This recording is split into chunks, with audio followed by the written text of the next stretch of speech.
Hello everyone, welcome to TVC Midday News. I am Nifemi Oguntoye.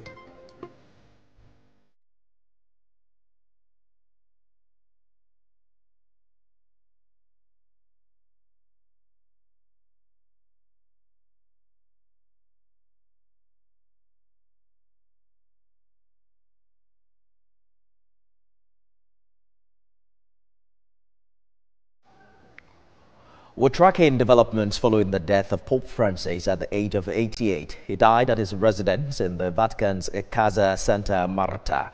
The Vatican announced his death this morning after his battle with a life-threatening case of pneumonia in both lungs. Pope Francis became the first Latin American pontiff in 2013 and was one of the oldest popes in the church's history. Pope Francis was often referred to as a voice of the poor who overcame fierce resistance to reshape the Catholic Church.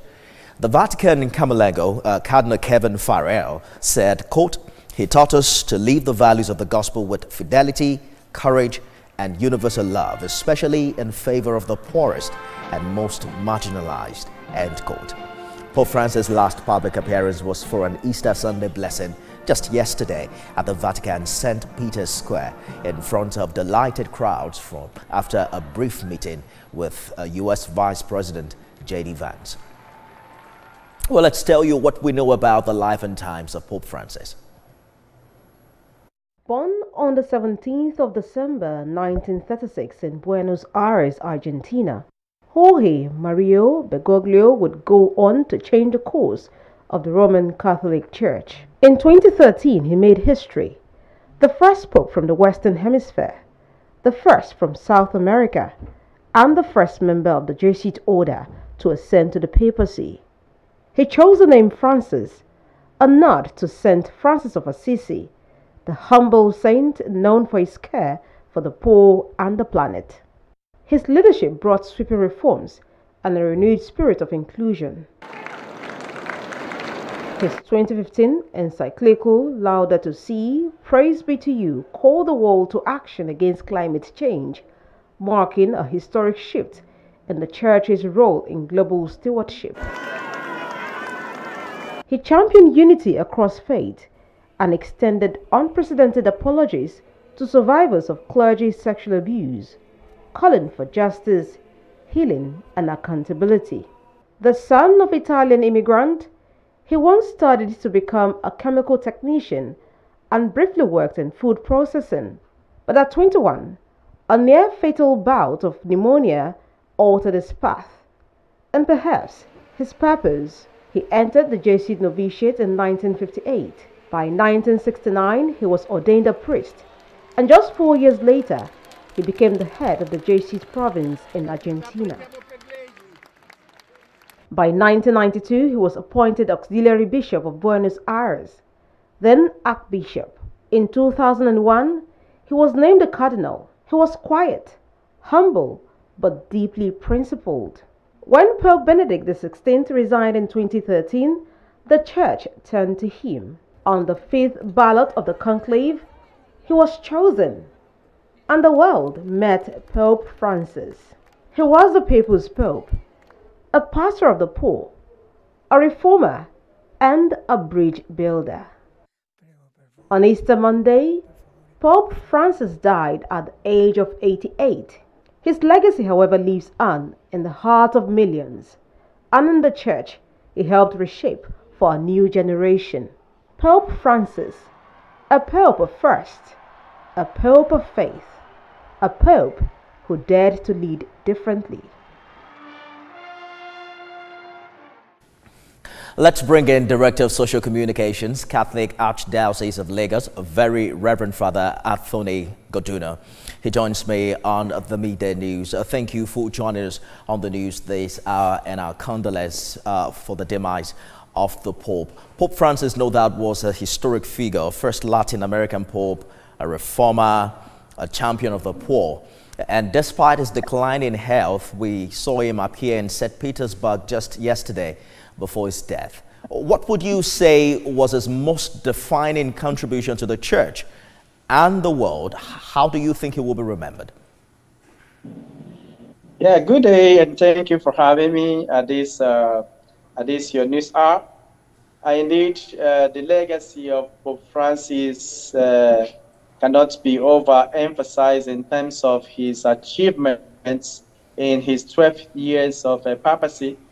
Uh, I would say that the most achievable phrase one can qualifies him with will be his joyful expression of the gospel, to all and sundry, especially the most vulnerable, the poor, and those who are on the edge of the world. So I would say that is the specialty, the special characteristic that you can ascribe to Pope Francis as a person and as a pope. Well, the transition period is on now, and all eyes on who becomes the next pope, especially when you consider Pope Francis passing and the commencement of the conclave process in earnest. Can you briefly explain what happens next, from funeral rites to electing a new pope? Well, as it is right now, it is expected that all the cardinals electors, that is the cardinals that are eligible to vote in new pope, all of them would have been by now communicated with that the pope has passed, and then they begin to mobilize themselves to get to Rome as soon as possible. In the next 7 days, I believe that they will all be in the Vatican to begin the process of what is called conclave in the Catholic Church. The conclave is the special convocation of the cardinals electors who gather together in the special arena to vote the Pope. And of course, as he has died, there are a number of things to be taken care of. The Camerlengo, that is the Papa Chamberlain, if you like, will at this point in time officially announce the death, breaks his fisherman's ring, that is the Pope's customized ring, will be broken officially, and then his shoes and all these things are the things that will be shown to the cardinals when they come to Rome. That's cardinals elector to confirm that he has died, and then thereafter a number of processes will ensue, which will involve the alignment and the processes of different regions in the world and all that. Then to pick out the candidates, the candidate nomination of candidates that will now be considered for election. So it is a whole lot of procedures that cannot be entirely explained at this media encounter. So, but definitely the church, you can trust the Catholic Church ever prepared for such eventualities. Pope Francis did appoint a record number of cardinals, many from the global south. Do you think the next pope will come from Africa or even Latin America in continuing his legacy of decentralization? Well, you can never rule out any possibility, because if he himself was a pope elected from a little known region of the world, who says that it cannot happen again? Okay, at the moment now there are about 6 candidates that are being purported all around, but you know, there can be a lot of surprises. You know, even himself, his election was a surprise to many. So of course, people will do their permutations out there, but we can never rule out the fact that if he had become pope from a little known region where the church subsists, why not? You can have from the Asia, you can have from Africa, you can have from Latin America still. So it all depends on the percentage of the possibility of these different regions producing the Pope. Interesting days ahead in that regard. Nigeria, no doubt, has one of the fastest growing Catholic populations.